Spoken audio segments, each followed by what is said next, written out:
Introducing 3 times junior Ironman champ, 1 times, mate, how do you say that? Australian Ironman champion. No, the one that starts with the M.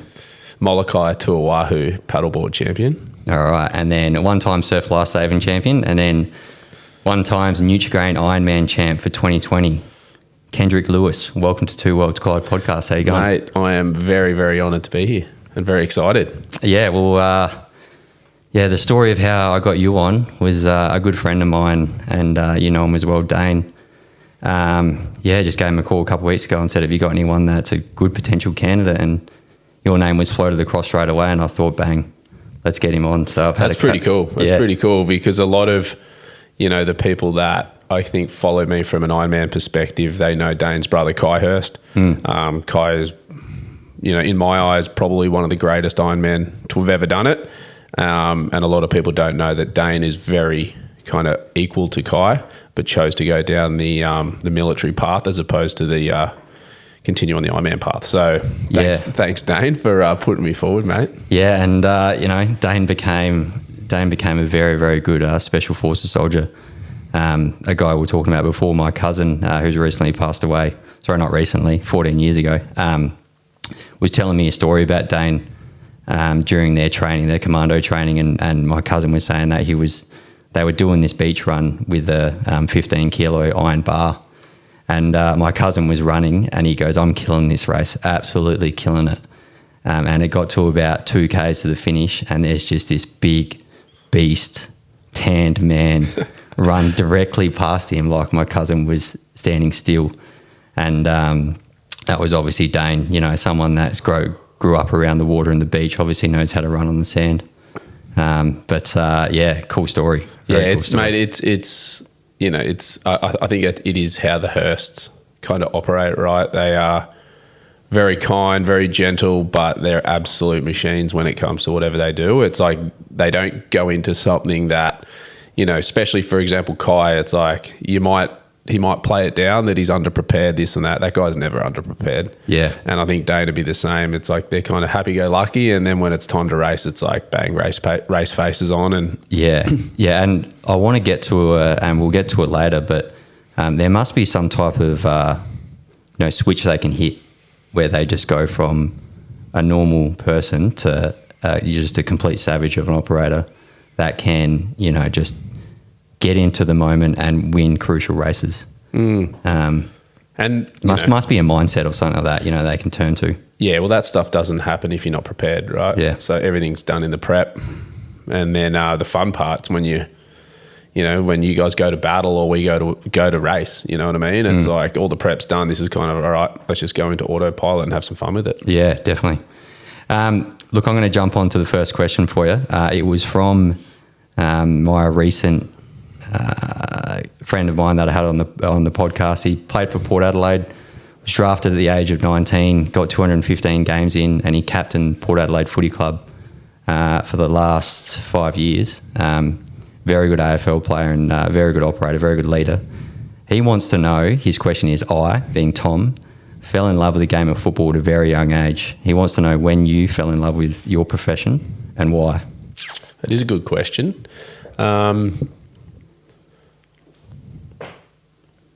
That's a very good question. It's kind of stumped me a bit because I think as a kid growing up, I was obsessed with a lot of different sports, and I just loved trying to win and compete. In terms of what I probably loved the most was something I got to do the least of, is ride dirt bikes. I would have loved to have been a professional dirt bike rider. Yeah. However, I grew up on the beach, and my parents were no way going to be driving me to dirt bike tracks on a weekend, especially during summer. So expensive as well. Oh, it is. It's tough on the body. Yep. So growing up as a kid, I played the local sports of soccer and rugby league, rugby union for school, and then, surfing, growing up by the beach. And then I was doing pool swimming, and a buddy of mine that I used to swim with also was at the local nippers at Collaroy, and he just said, come down and give it a go. And, because I grew up surfing, I knew how to paddle a board and swim. So I thought, I'll go down and do this. And, I went down because I've had a strong swimming background. organically became pretty decent at it. I just needed to upskill myself on paddling those different kind of nipper boards, and then mate, organically, when you're good at something, you start to fall in love with it. And I loved being at the beach. They were a good bunch of kids. What I struggled with in the early days was team sports, because I always used to give absolutely everything. I would die with my boots on out on the field. Yeah. And there were some of my teammates that weren't like that, and I couldn't hold back my emotions. Interesting. I told them that. Very interesting. And I'd be in the car on the way home with my dad, and a couple of the boys on my team were had gone home crying because I had given them a mouthful. Yeah. And Dad's like, mate, you can't do that. Yeah. What age was that at? Oh, I would have said 13. Yeah. Probably 13. So you had a competitive drive from when you were very young. Yeah, extremely competitive. Extremely competitive. And, and that's when I just thought, like this nippers kind of surf lifesaving movement and pool swimming, they're individual sports. If I don't deliver, that's purely on me. Yeah. No one to blame. And I started, by the age of kind of 16, 17, I was doing competitive pool swimming. I was doing the surf lifesaving. And then I got to the point where I'm like, I can't see myself, like I was a pretty small kid, so I couldn't see myself going to the Olympics for swimming, because the guys I was up against were unbelievable swimmers, and they were already nearly a foot taller than me. Yep.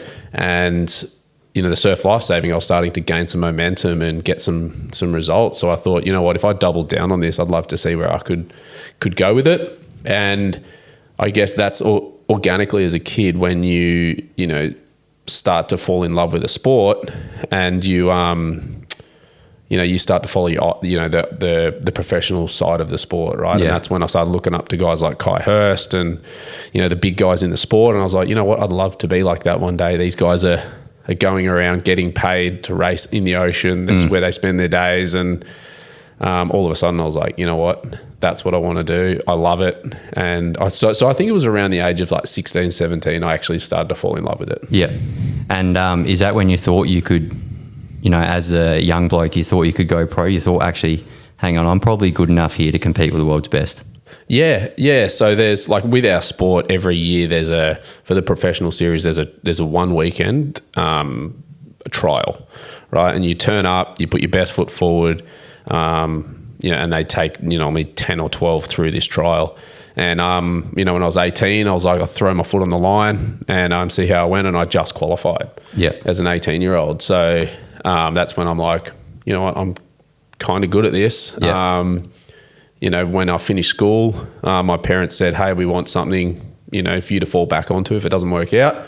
My dad's a builder, so I went and did a trade with him, finished that trade, and then decided, look, I'm going to pack up and move north to the Sunshine Coast and train under a guy, Michael King, who's, in my opinion, the best probably surf sports coach out there at the moment. Yep. So I went and trained with him in an unbelievable stable of athletes and really got the kind of the best true potential out of myself. Yeah. Talking about your carpentry and obviously working stuff like that at the same time, because when AFL players get drafted, they get drafted directly out of school, 99% of them, right? And instantly when now, and probably up until, like, my mate got drafted, 2009, 2010, and he was put on 50 grand a year straight away, right? So he had that base salary, and he was a full-time athlete from there. When you were a carpenter, and the difference is between, I think, with AFL players going straight in and straight into their profession, but when you're a carpenter and also having to do this full-time, were you working 40-hour weeks and then training 30-hour weeks as well? Yeah, so... Because that's, that's incredibly disciplined to be able to... Because AFL players, they're instantly going to a footy club and that's their job from a very young age, from 18, 17, stuff like that. Well, I think it taught me, like, look, I was quite fortunate that my dad was my boss.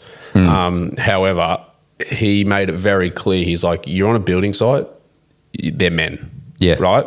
There's no boy, when you walk through that gate and come to work, you're dealing with men, right? So it also strikes me as well that your dad isn't the type of person to be lenient on you.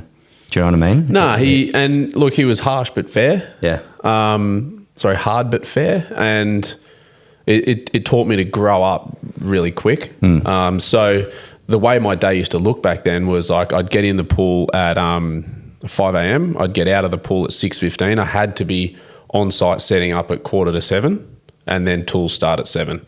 Work from 7 till 4, straight from work to the beach.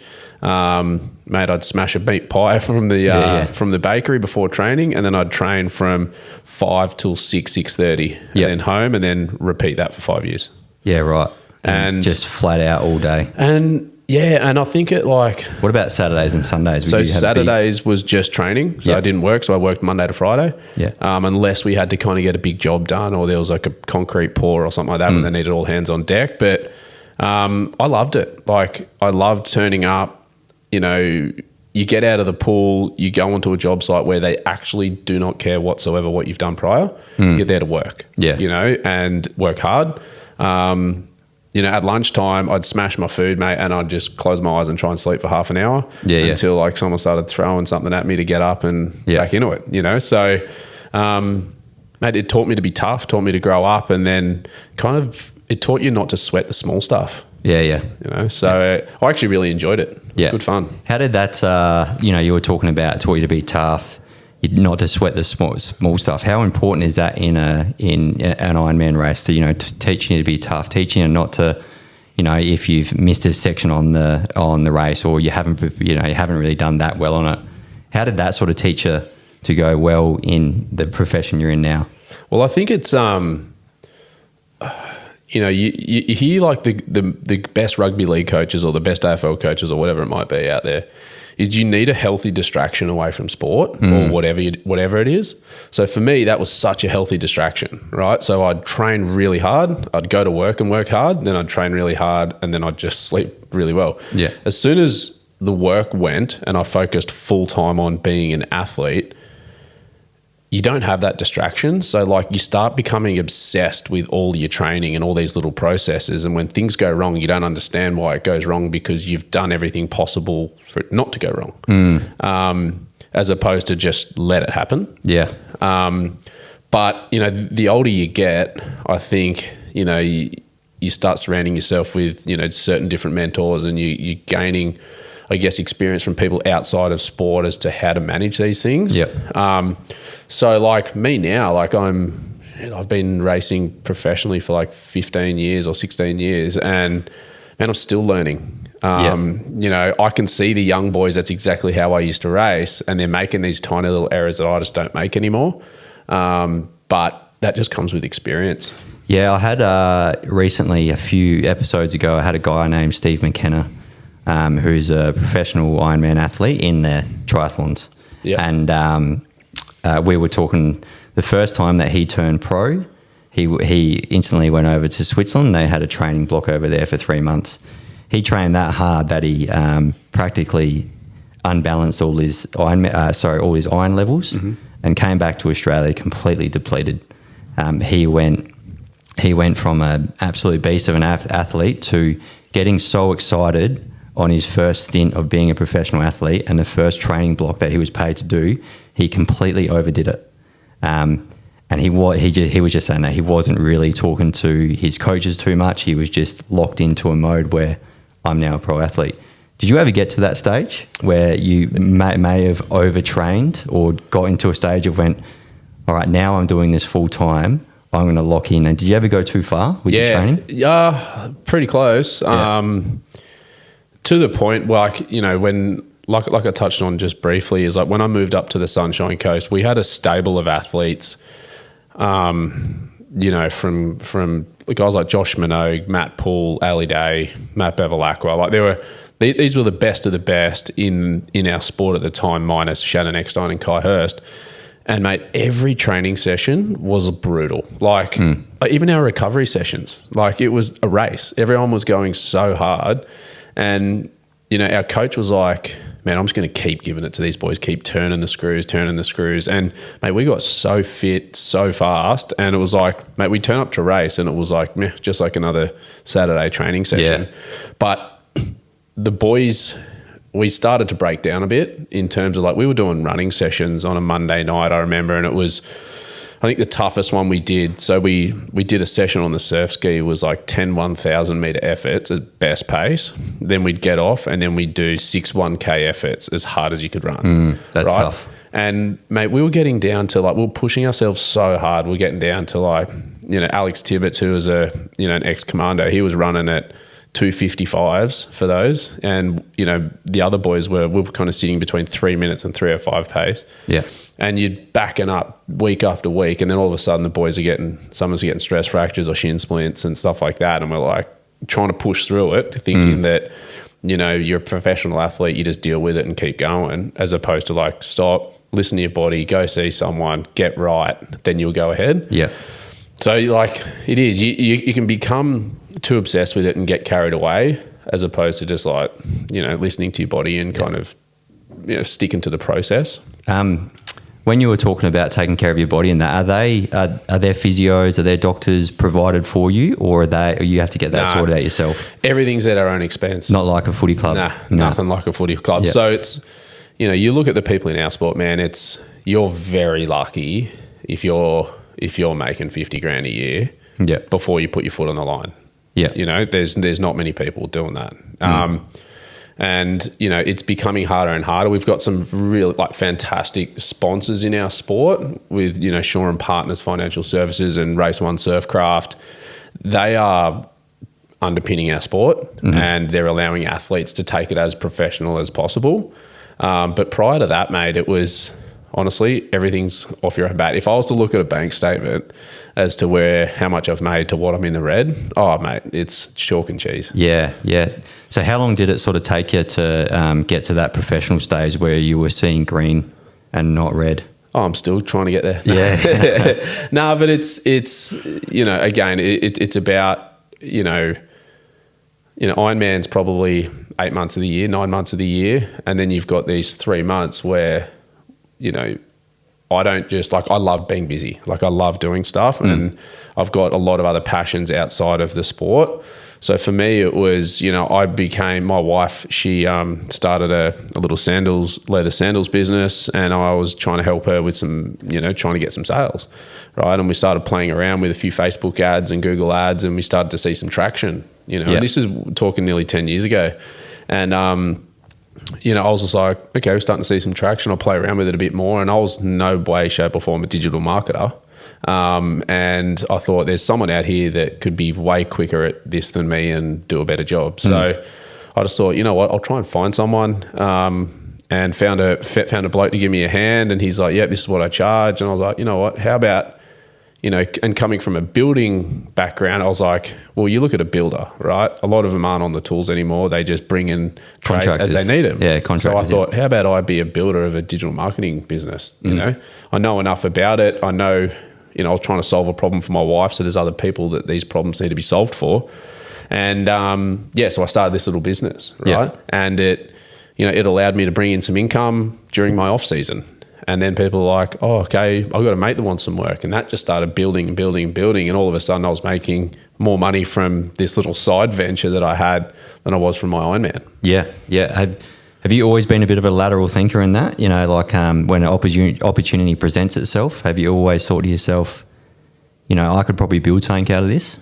Yeah, I love opportunities. And I think I'm only getting to that point now where you can actually realize there's an opportunity coming out of this. Does it resonate with me?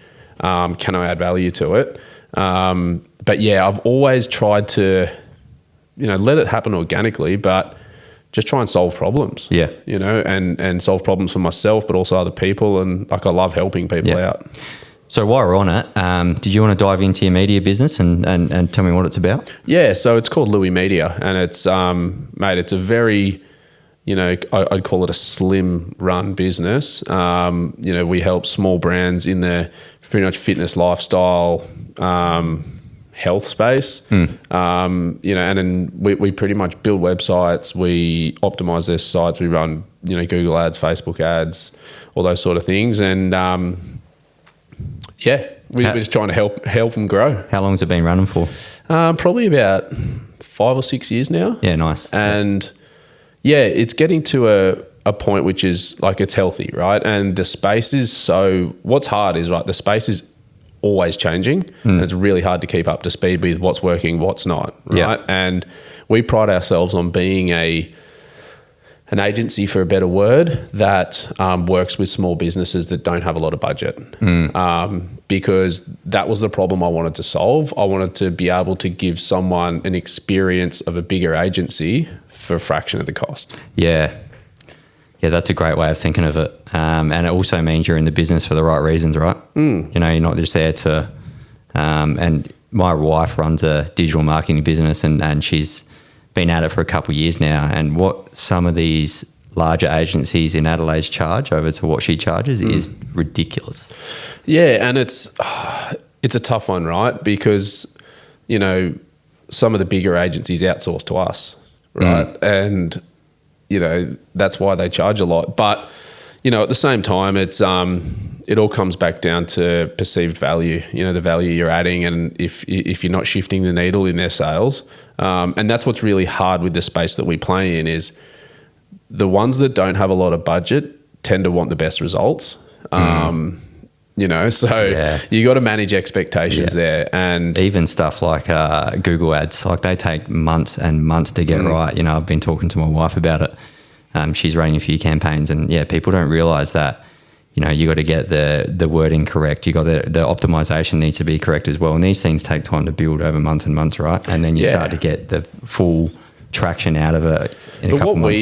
And I think my key thing from day one, right, is that the business needs to resonate with me and the team, because if it doesn't, I don't feel like I can add value. I'm not going to take your money, you know. And there's a lot of people out there that are quite naive, and they go, "Yep, you can give us results or whatever." It's like we could, but like I ain't gonna, you know, spend overs on something I'm not interested in. And you also want to be upfront and honest with the customer, don't you? Yeah, absolutely. It's like, you know what, if I can't add value, I'm not going to take your money. Simple as that. And, you know, like to have people like you in business, very, very similar thinking to my wife. You know, you care about the business first, not taking their money. Yep. And helping them out, which is, you know, in business these days, that sort of stuff is quite hard to find. Yeah, it is. And look, I think that's what we've built our brand off. And I feel like people can see through, you know, bullshit. You know, I've always kind of been a big fan of the saying, you can't bullshit a bullshitter, right? And, you know, there's a lot out there. Yeah.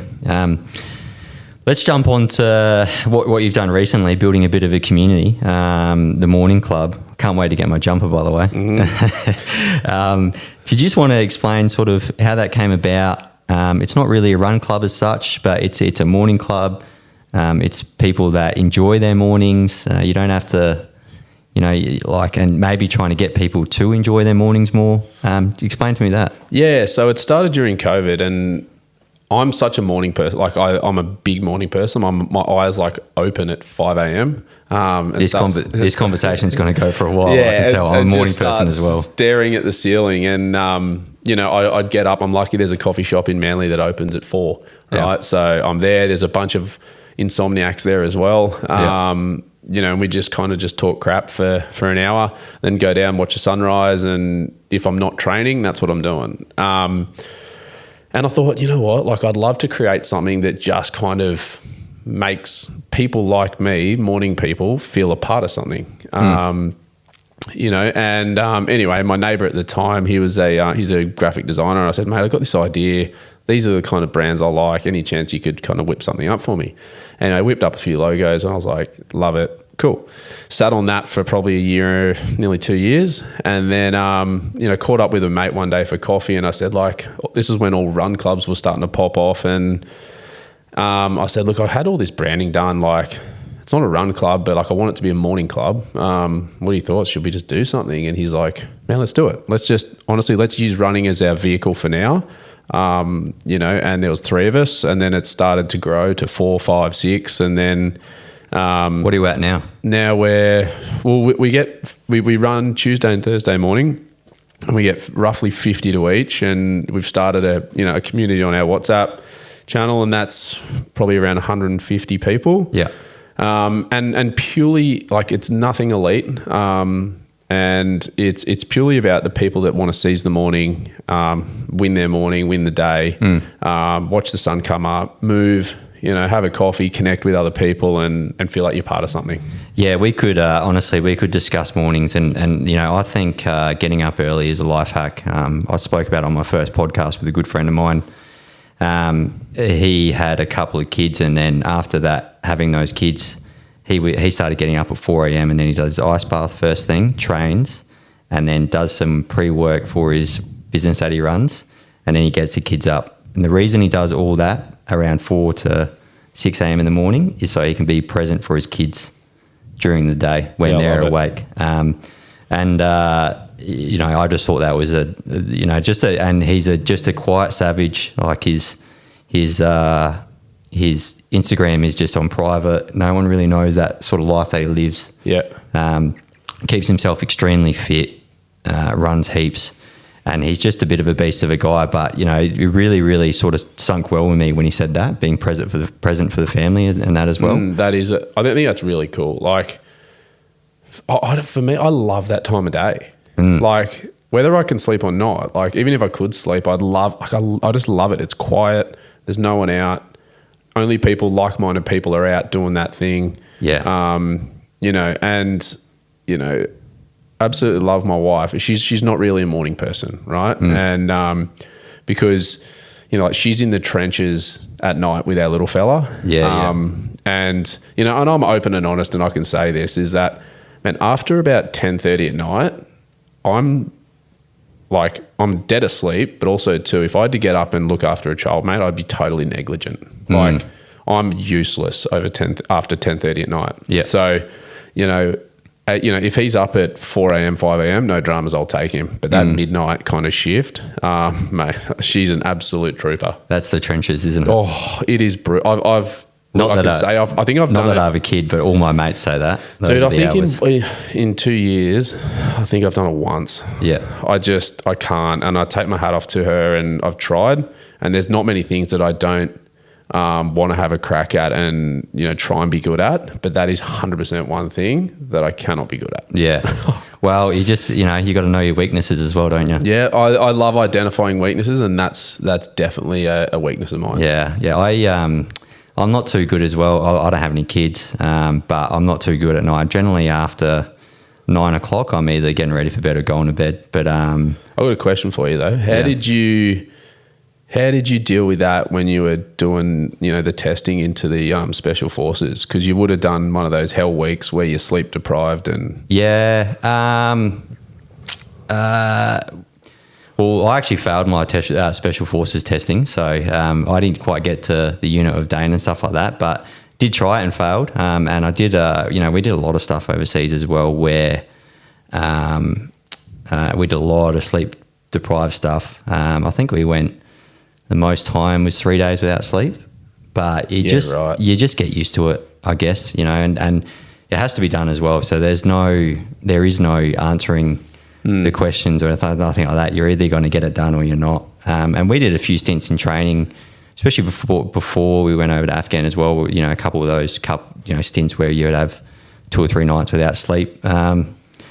Your body plays tremendous tricks on you. Is it like what people say, you do start to hallucinate a bit, or not really? Yeah, I remember one time we were in training and I was the second or third night without sleep, and I was walking up and I thought I could see a Ferris wheel from the Adelaide show as a kid when I was walking on the horizon, and it was nothing. Really? Yeah. I think that's it's interesting hearing that, because being a new dad, nearly of 2 years now, and it's like people have asked me like, what's the transition like, right? What's it like with no sleep or this or that? And like I said, I'm hopeless. I'm hopeless like that time of night. Yeah. But you still don't sleep well. You hear a crying baby, you're never really in that deep sleep, and I got to try and get up at 5 a.m. and go in the pool, and then actually put together a quality training session after having, pretty rubbish sleep overnight. And you just learn to, I think, go to another gear. Like, you just got to get it done. Yeah. Sleeping is tricky, man. I used to, especially years ago, I used to use alcohol to help me get to sleep. Then I cut that shit out probably about a year ago. Started jumping into cold plunge every morning. It sits at about 0 degrees, and mostly eat meat now in my diet. And I reckon my sleeping has went from probably 20 to 30% out of 100 a night to that 60 to 70% by bringing those things in. And when I go to sleep now, it just feels like a rock solid 6 to 8 hours. I miss that. And then, but once that 5 a.m. hits and my dogs are up, it's like bling. Yeah. And then first thing I do when I get up, straight into the cold plunge, and it sucks. And my cold plunge is outside in Adelaide. So sometimes it breaking sits the at, ice layer on the top. Yeah, I've done that a few times. Sometimes it sits at 3 or 4 degrees outside. It's 0 degrees in the plunge. Do that for 3 minutes, and then bang, my day starts. But my rule is, I'm not allowed to eat or drink food or do anything in terms of being on my phone or anything like that until I've been in the plunge. But how good do you feel after it? Yeah, It's brutal. Like I got in the pool the other day, and we turned up, and it was 5:30. It was 8 degrees outside. Don't get me wrong, the pool's 28 in the water, but I'm 34. I've done this for ages now, and our little fella had a shit night's sleep, and I'm just there going like, do I go? Do I just try and get a bit of sleep? And I think that's then when commitment is a big thing for me. You make a commitment and you just fucking do it. Yeah. It's like, it's so easy to just dance around it. But, one of my biggest rules has always been never negotiate with yourself in the morning. It's always, if you make that commitment at night, we're doing it.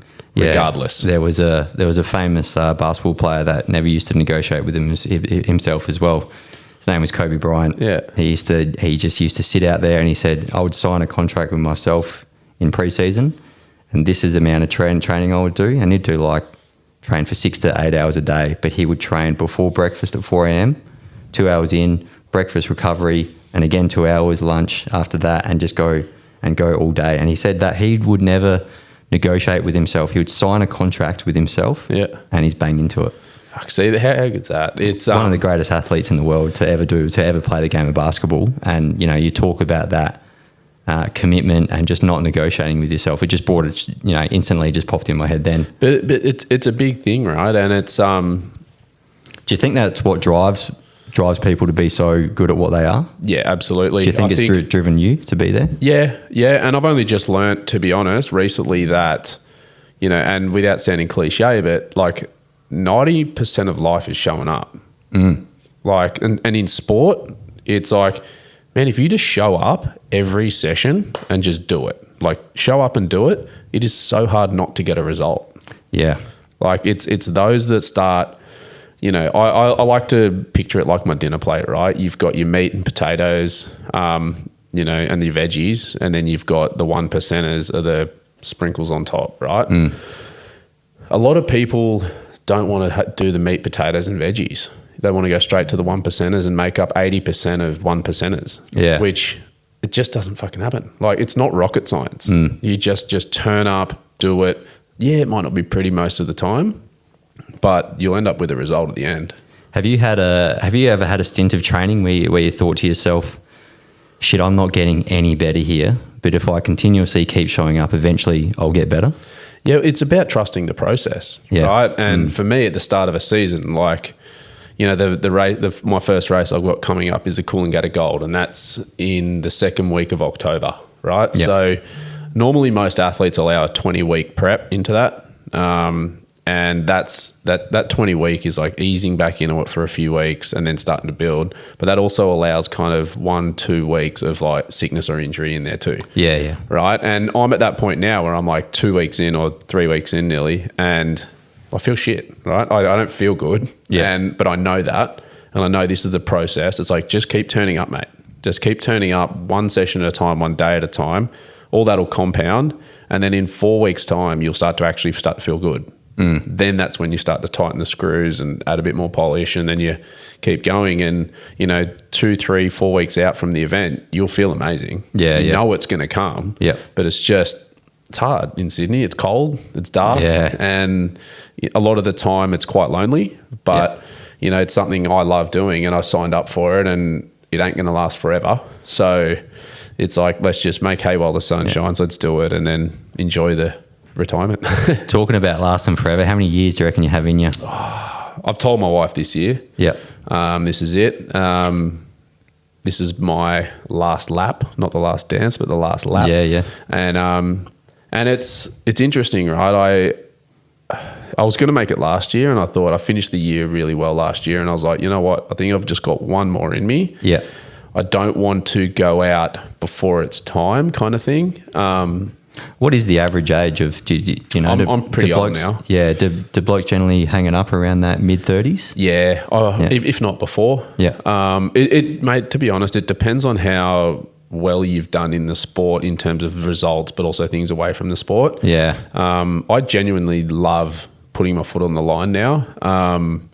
The training's the hardest part, fitting it in with, a work balance, family, being selfish. And it is. Athletes are a selfish lifestyle. So, I respect all men, women, like mums or dads that are in sport that can make it work with their family, because it's an art. And I could not do what I do without my wife. Yeah, let's jump onto that, because this is a very, very interesting topic. Every person that I've had in, I've always asked them, pro athletes, ex-AFL players, John Platten, who's won a Brownlow medal, I asked him what their families made for sacrifice. And they all of them say that they could not do it without the support of their families. There's so much behind the scenes that goes into building a pro athlete. What goes behind the scenes for you with your family, trainers, coaches? What goes into making you the best athlete you can be? Yeah, it's a good question, and I think there's so much that even I don't see. I see the day-to-day myself, and the effort my coaches go to prepare a good program, to tweak it slightly for myself, who's a bit older than the younger athletes. They feel the emotions when things go well, and then when they don't go so well. And in sport, man, I reckon most athletes that you speak to could probably tell you the roller coaster ride. There are way more lows than there are highs in sport, and one person that deals with that the absolute most is my wife. Because she gets everything. She gets everything away from the racing. Oh, absolutely everything. And the highs are great, but they're somewhat expected because of the time and effort that you put in. Right? The lows, you don't expect them, but they happen a lot, right? And so, man, she's everything from my psychologist to my nutritionist to my best mate to my wife's my child's mother and my wife at the same time. So it's I owe it to her to do one more year, and then it's her time. Because it's tough. Someone asked me the question the other day, what's it going to be like? How are you going to be when you decide to hang it up? And it was kind of probably the first time I've been asked that. And it was actually I kind of felt like a bit of emotion rush over me. And I'm like, I am ready for it. I'm ready for it, but I'm not. And I don't know what to expect. But I've set myself up in a way. I'm not a athlete that's going to finish his sport and go shit, what do I do now? I've got things in the pipeline. There was and I spoke about this on my last podcast with Tom Jonas, who was last year, was a captain of a Port Adelaide footy club. They'd literally just, in the last 4 years, they'd finished in the top 4 most seasons. So they're an absolute powerhouse, and they were very, very good in his era of being captain. And then he hung it up at the end of last year, and we spoke about this, and I listened to a podcast with JJ Redick, the NBA player, and he had Shaquille O'Neal on, and they were talking about when Shaquille O'Neal stopped playing NBA, he had a very, very emptiness feel for a couple of years, and he tried a whole bunch of different things and then fell in love with something, which was a couple of years on, right? And my mate is actually going through the same process right now. We spoke about it on the last podcast. He goes, I'm in that right now. I'm there at round 12 in the AFL. He goes, I still see the boys. I still feel like I wish I was playing. But what he's doing now, he's got 5 or 6 different jobs, right? And he's just like, I'm just trying to find again. I'm trying to reestablish my identity to see who I want to become in my next part of my life. Now, he owns a wine business as well that does well, and he's doing a bit of leadership stuff here. But someone like that, even to be so successful, there is that type of next life in that sort of situation. Now, obviously, you got your businesses and stuff like that, but will you miss racing? From a competitive, is there something that I think so. Is there something that maybe you can take up to still be competitive? Like what will happen to that competitive drive, do you think? Yeah, it's exactly right. It's a tough question. It is, because it'll always be there. And I think I will then focus, like, I'll always want to be active, right? I'll always get up early, whether I go for a swim or a run or a surf ski paddle or whatnot. But just to the level I do it at, I won't be doing it to perform. It'll be to keep mentally clear, to keep physically fit, and to, really just enjoy that. But I think I'll focus that competitive drive to business. Yeah, I thought you were going to say that. And to my family. I'm lucky. I had this chat the other day with a couple of mates as well who are dads and some aren't dads. And they're saying, what do you want your little boy? My little boy's name's Leo. What sport do you want him to do when he grows up? And I'm like, you know what? I actually don't care. Like whatever he wants to do, he can do. And I think the beauty about being an athlete that's achieved what they want to achieve in sport, they don't have to try and live that life of unfulfillment through their kid. And you see a lot. Like you see a lot of the parents that are so harsh on their kids and want the best and demand it. Don't get me wrong, I want the best and I'm all for it. But they push it too far. Oh, mate. And the way I view it is purely because, like, maybe they didn't make it. They haven't achieved what they wanted to achieve in that certain field, so they want their kid to do it. And so, like, I want to be a really, really hands-on dad. I want to be successful in business and whatever I decide to do. And, I want to have more kids. I want to, enjoy it. So I think there will be something, mate. Before you know it, I'll probably, I don't know, take on mountain biking or something, something random like that. And, start another little fun business or something with some mates and just keep pushing hard. Yeah.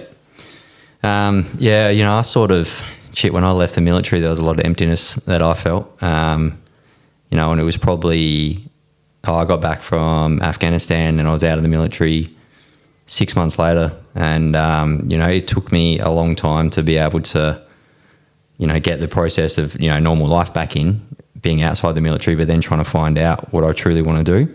And to be honest, I don't think nothing will ever, replace being in the military.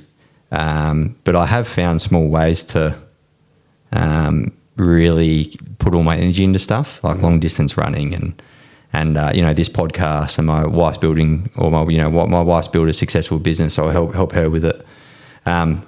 And then obviously, just personal stuff, trying to be the best husband I can be and trying to be the best friend I can be and stuff like that. But this podcast has also filled a really good intellectual void for me as well. Coming and connecting with people that I had never ever had the opportunity before. So it's cool, man. I think the big thing is whether it's whatever you do, right? Like once you close that door and move on to the next chapter of your life, I think like building a network is just so key, right? Because, whether it's an athlete or you're in the military, like as an athlete, I'm looking at guys like you, like I'm in awe of people in the military because it's like, it's always something that I've been intrigued about, but never done it because I know what comes with it. And I think I'd be that type of guy who would love it and fall in love with it. But I'm probably not ready to make a commitment like that. But I think whether it's what you do or what I've done in sport, it's like creating a network around you to take into the next chapter of life is so important. And I think what people do is they try to build a network when they need it, as opposed to instead of building the network when they don't need it. Yeah, it's like you never fix your roof when it's raining. Yeah, right? Fix your roof when the blue sky's out. Got to stay on top of that shit, right? Yeah. And because a lot of people do that. They go, all right, man, my career's over. I need to go into something new. What am I going to do? Shit, I'll start a LinkedIn account and start following all these people and trying to build a network. Then all of a sudden they can, people can smell the desperation that they're being very reactive, aren't they? Not proactive. And transactional. Yeah. As opposed to like, hey, let's, you meet someone, hey, what do you do? And you actually, cool, I like what you do. And just try and build friendships, and they turn into a network, and things happen organically. So I think my advice on that is like, start building a network when you don't need it. Yeah. And then it'll be there for when you need it. Yeah. Very good point. Very good point. Now this is a question that, it sort of just stings back onto the stuff we were talking about, us having some similarities between military and your sort of type of, athletic ability. I've worked with some very good soldiers, very, very good soldiers. And I know some people like Dane, very, very good special forces soldiers as well. Now, these guys are nothing but big kids, right, when they're away from their work. But they have a switch they can hit that when they do go into their job, they are 100% locked on, and they just turn into beasts, absolute savages. Not in the terms of, like doing a job, but mindset, right? Yeah. Do you have that same type of switch that you can go to, right? Because obviously you come across as a very, very nice guy. But when it's on race day, do you have that switch that you can hit and it's like, fuck, nothing else matters today. I'm going to win this race. Can you go to that place? Yeah, like I think, subconsciously I do go to that place. It just happens.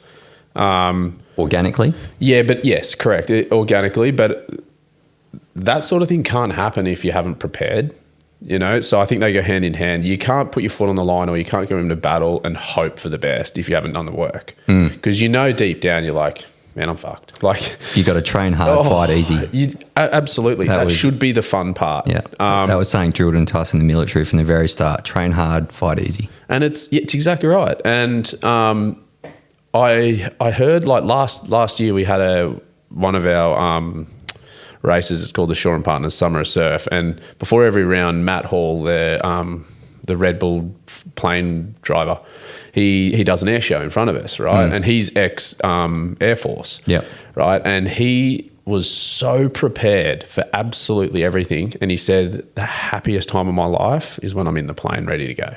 Whether it's in battle, in a dogfight in the Air Force, or if it's, doing crazy stunts out in the front, coming a foot off the water in the ocean, over the ocean, Yeah. So I tried to relate that to what I do, and it's like, it's right. The harder you work, the luckier you get in a race, and you can actually put your foot on the line when that gun goes. It's just like, bang, autopilot, we race hard. Yeah, especially, for people at your level, I don't think luck just finds them. Right, you'd be like, Kai Hurst, he's won X amount of Nutri-Grain Ironman Series. He's so lucky, but that's bullshit. I think it's like Tiger Woods. Yeah, the hard work has to pay off. Like Tiger Woods, great that you bring it up. Tiger Woods was saying the other day that the day before and multiple days before, he will hit 1,000 balls a day before he goes on and plays in a championship round. Yeah. It's just ridiculous. And he could only have some of them are shooting low 60s, 70s, and some 80s, and they're hitting 1,000 balls before for that 60 to 80 shots around. Actually, that's going to be my next sport.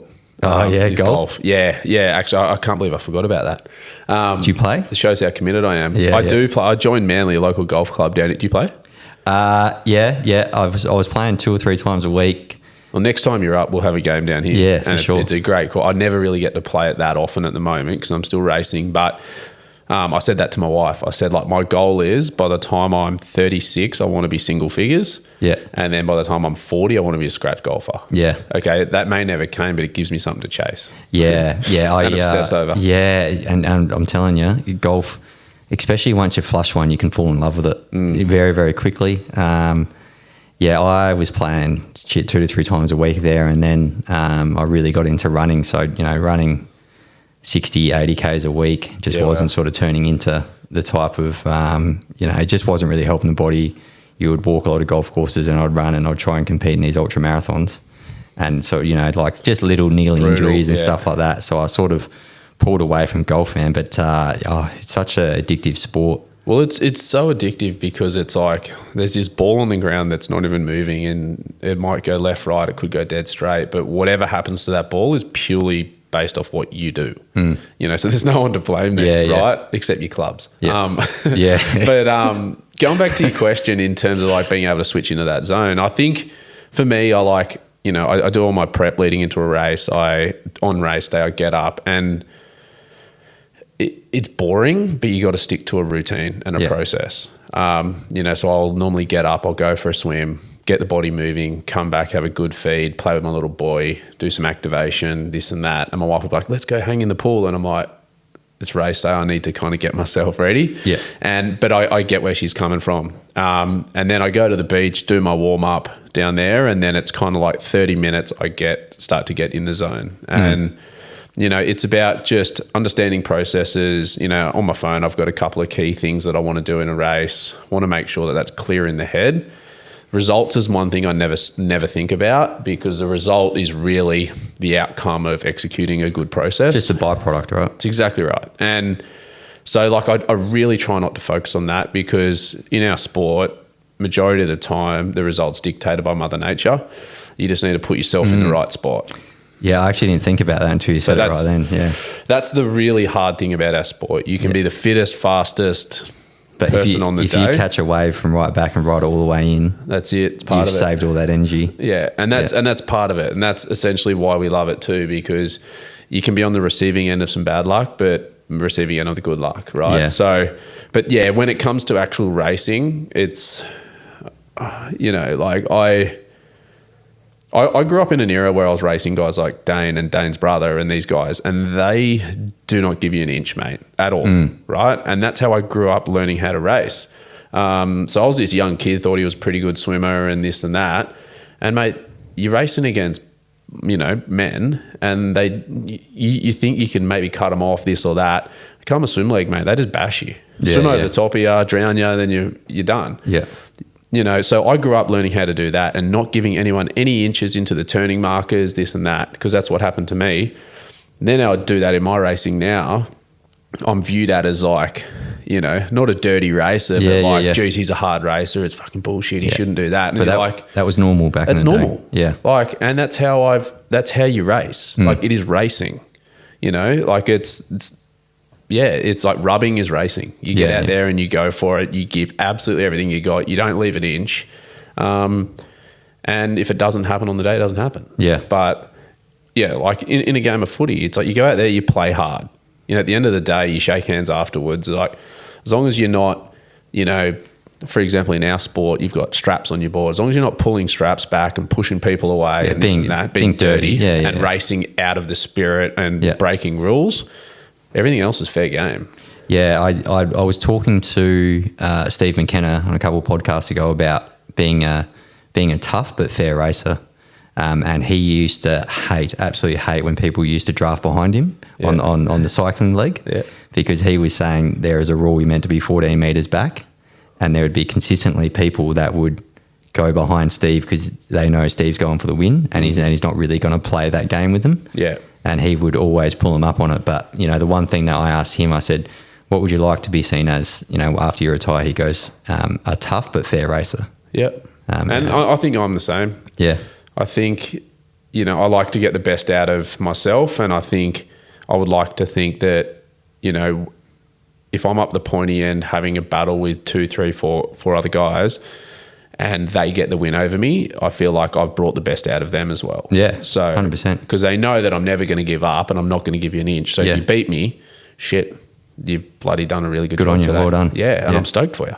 I've got a good question for you. What would you tell 18-year-old Kendrick Louis about let's even stay away from Ironman. What would you tell him just as a young man, giving him a bit of advice on life? A couple of things. I saw this epic quote, and my wife and I like really relate to it a lot and I think I saw Tom Hanks say it, right? And the quote was, if I was 18, you know, hearing myself now tell me this, is like, the quote is, this too shall pass, right? And to give context behind that is like, if you're having a crap day, an average day, just tell yourself this too shall pass, right? Because it will, right? And if you're having a good day, same sort of thing, right? You'll be on cloud nine, all of a sudden that'll pass, it'll be a shit day tomorrow. Yeah. And then that'll change, it'll be a good day again, you know? But that's like the beauty of life. But also what I've kind of started to realize now, mate, is it took me 10 years to win the Nutri-Grain Ironman Series, right? And so you first started competing in around 2010?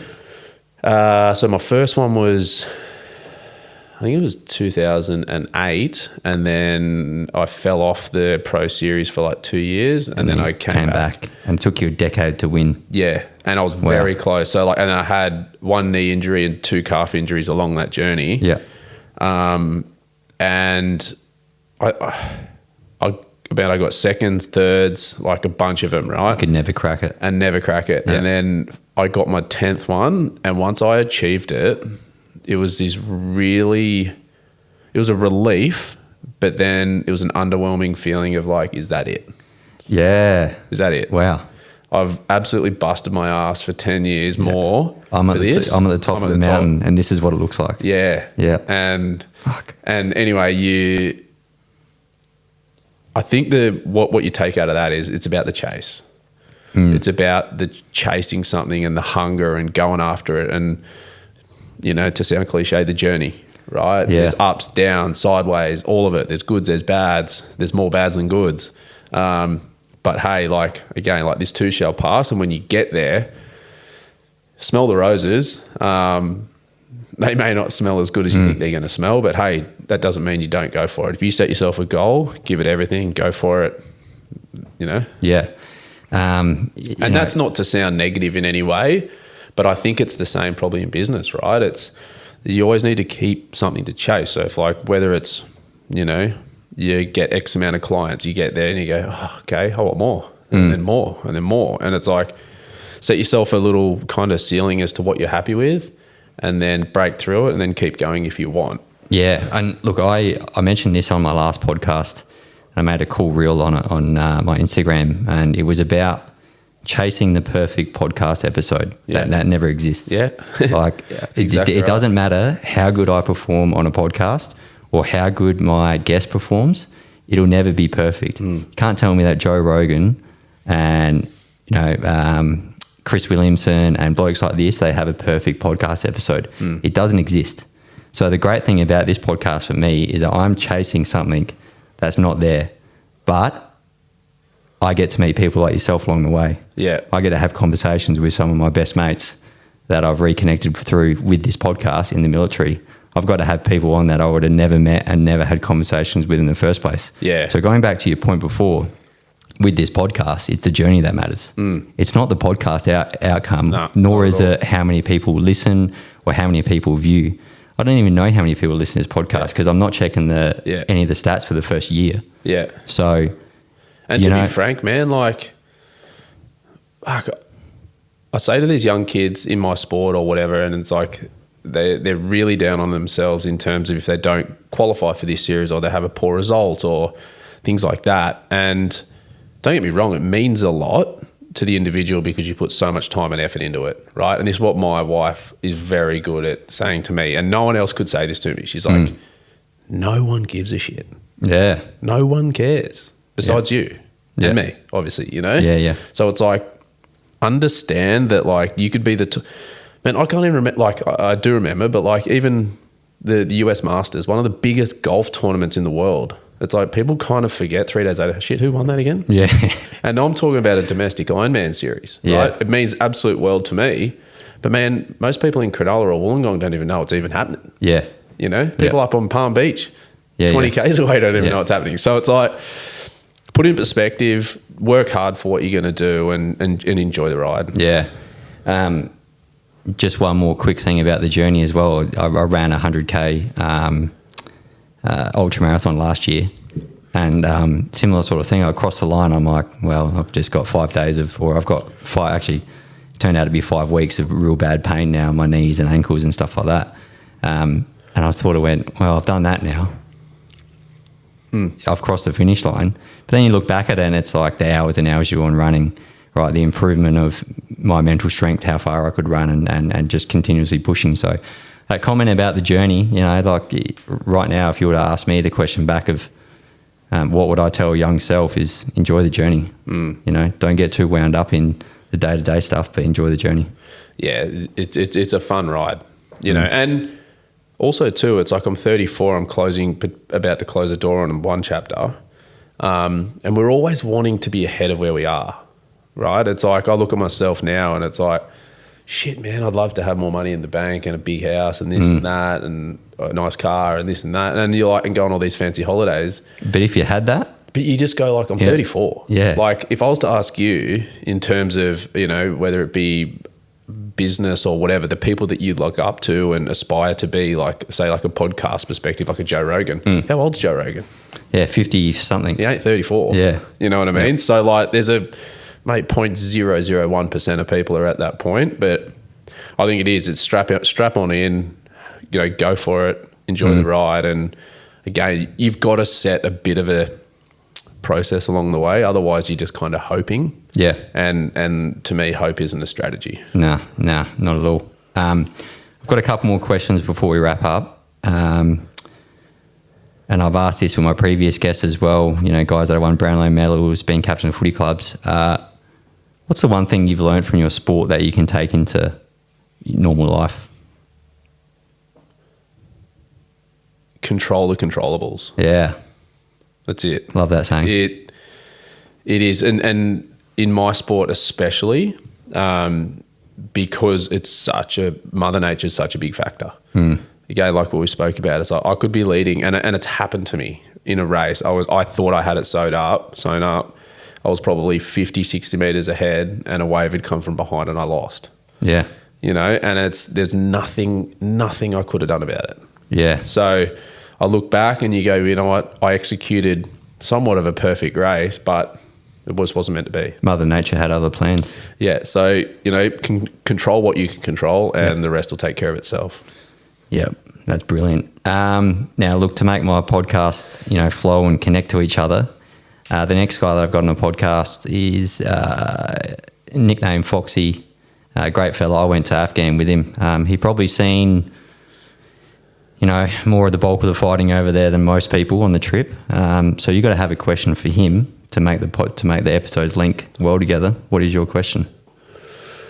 Ooh, it's a good one. Because I reckon this guy probably would have seen it all. I think for me, I always look at, trying ways to optimize myself, bits and pieces in day-to-day life. But I think coming from an athlete to a very high-performing individual, I'd like to know what and how you apply the discipline you learned in the special forces or the military to your day-to-day life now. I think that's my question, yeah. Nice. Well, everyone's going to have to tune in next week to find out the response to it. But look, mate, massive thank you for coming on board, and hopefully in a year's time I might come back and we'll do another one.